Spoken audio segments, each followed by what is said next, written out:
ओम नमो भगवते वासुदेवाय। नमस्कार दर्शक बंधु, मु आपण माननकु मोर यूट्यूब चैनल आस्ट्रोधर्म प्रकाश को स्वागत करुछि।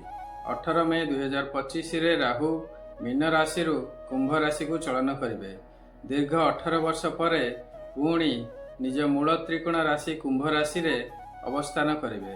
तेबे जदि आपणकर जन्म जातक रे राहु शुभ अवस्था रे थिबे तेबे बहुत भल फल प्रदान करिवे। राहु को कलिजुगर राजा बोली कहुए, कारण से हेउछंती एपरि ग्रह जे कि बाय हुक और क्रुक निजर इच्छा पूर्ति कराई थांती।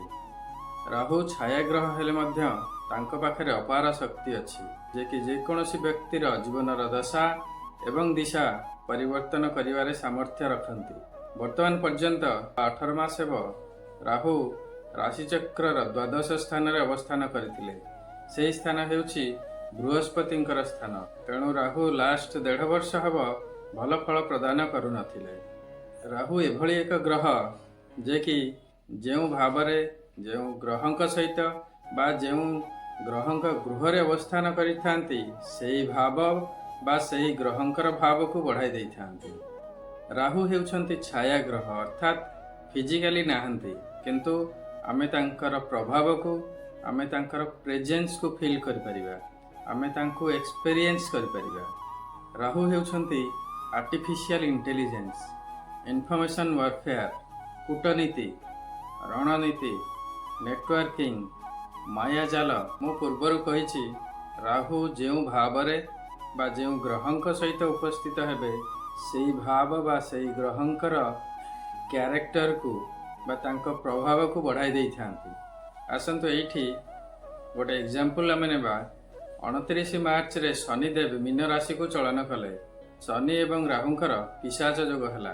सेही समय वर्तमान पर्यंत प्रत्येक स्थान रे टेंशन, प्रत्येक व्यक्ति टेंशन रे, देश टेंशन रे एवं विश्व मध्य टेंशन रे। यही सबु टेंशन बा दुश्चिंता बा अनिश्चिततार सामयिक अंत घटिब 18 मे 2025 रे एवं तापरे आरंभ हेब राहुंकर साम्राज्य 18 मास पर्यंत। आमे जानिचे प्रत्येक ग्रहंकर राशि परिवर्तन प्रत्येक व्यक्ति उपरे, देश उपरे एवं पृथ्वी उपरे प्रभाव निश्चय पकाइबे। तेणु जेतेबेले मे 18, 2025 रे राहु मीन राशि कुंभ राशि को चलन करिवे, यार प्रभाव प्रत्येक व्यक्ति उपरे पड़िबो। राहुंकर एही चलन मेष राशि व्यक्ति मानक उपरे कौन प्रभाव पकाइब। कुंभ राशि हेउछि राशि चक्रर एकादश स्थान एवं मेष राशि मध्य एकादश स्थान। एकादश स्थान आय एवं लाभर स्थान अटे, आम्बिशन स्थान अटे, आपण इच्छा पूर्तिर स्थान अटे।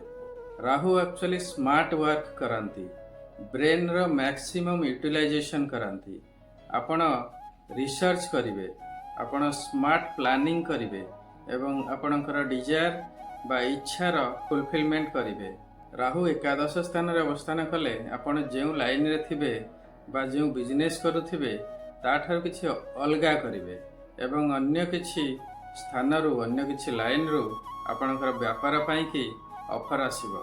आपण विदेश यात्रा मध्य करि पारंती बा विदेशर कोनोसी एक संस्था सहित, कंपनी सहित बा ऑर्गेनाइजेशन सहित आपण ट्रेड बा बिजनेस करिवे। जदि आपण IT, computer software, networking, satellite communication, social media, mass communication बा मीडिया मैनेजमेंट इत्यादि लाइन रे आपण थिबे ताले आपणकर बहुत उन्नति हेबो। आपण जदि रियल एस्टेट बिजनेस रे थिबे, ट्रेड एजेंसी रे थिबे बा कमिशन एजेंसी रे थिबे बा मार्केटिंग रे थिबे तेबे आपणकर बहुत उन्नति हेबो।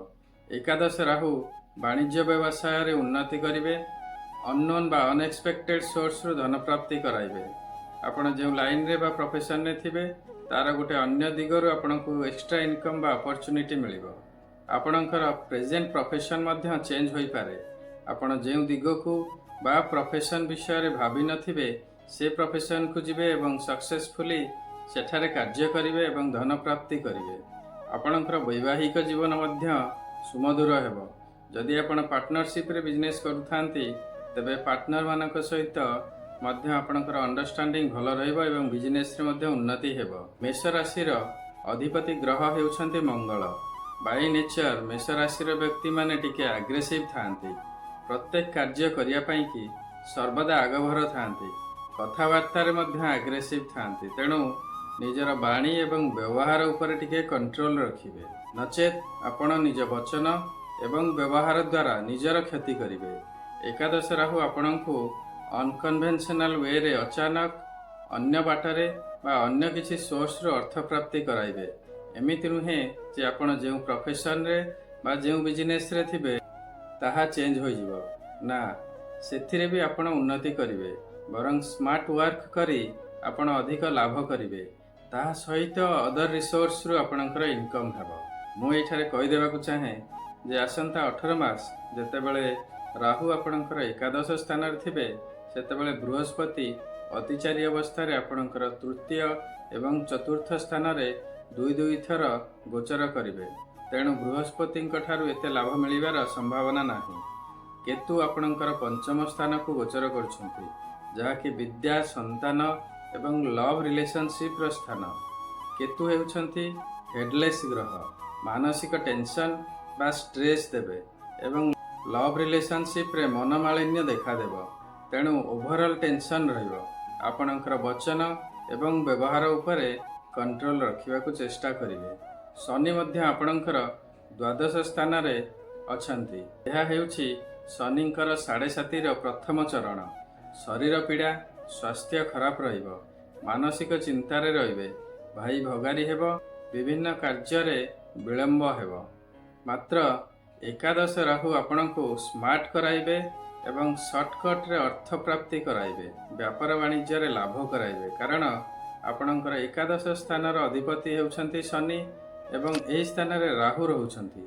ରାହୁ ଏବଂ ଶନିଙ୍କର ସମ୍ପର୍କ ବହୁତ ମଧୁର ଏବଂ କୁମ୍ଭ ରାଶି ହେଉଛି ରାହୁଙ୍କର ମୂଳ ତ୍ରିକୋଣ ସ୍ଥାନ। ସେହି ହିସାବରେ ଦେଖିଲେ ଶନିଙ୍କର ନକାରାତ୍ମକ ପ୍ରଭାବ ଏତେ ପଡ଼ିବ ନାହିଁ। ଯଦିଚ ଆପଣଙ୍କର ସ୍ୱାସ୍ଥ୍ୟ ଟିକେ ଭଲ ରହିବ ନାହିଁ, କାର୍ଯ୍ୟରେ ସାମାନ୍ୟତମ ବିଳମ୍ବ ହେବ, ମାତ୍ର ଧନ ପ୍ରାପ୍ତିରେ ରାହୁଙ୍କର କୃପାରୁ ଆପଣଙ୍କର କୌଣସି ଅସୁବିଧା ହେବ ନାହିଁ।